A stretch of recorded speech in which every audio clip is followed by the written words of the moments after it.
হ্যাঁ, তো তখন বাজে ঘড়িতে 7টা। হঠাৎ করে প্ল্যান হলো একটু বাইরে আড্ডা মারতে বা চা খেতে যাব। তো বন্ধু ফোন করেছিল, তো ও আমাকে নিতে চলে এলো অলরেডি। আর আমরা এখন সম্প্রীতি ফ্লাইওভার দিয়ে অলরেডি গন্তব্যস্থলের দিকে যাচ্ছি, কিন্তু জানি না আদৌ কোথায় যাচ্ছি। আর সম্প্রীতি ফ্লাইওভারের অবস্থা সত্যিকারে খুবই শোচনীয় অবস্থা। দেন আমরা চলে এলাম তারাতলার দিকে। আর এইখান থেকে আমাদের ডেস্টিনেশন ঠিক হলো যে লেক মলে যাব। কী করতে না, চা খেতে। ওয়াও! তো লেক মলে চলেও এলাম।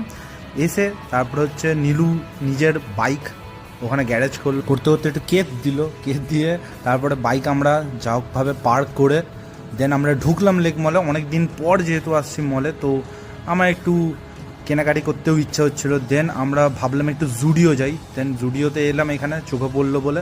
আর এখানে কালেকশান অসম্ভব ভালো কালেকশান ছিল জুডিওর। আর এইখান থেকে আমি এই শার্টটাকে পছন্দ করলাম। আর এটা কেনার জন্য আমি সত্যিকারে বলতে গেলে খুবই এক্সাইটেড ছিলাম।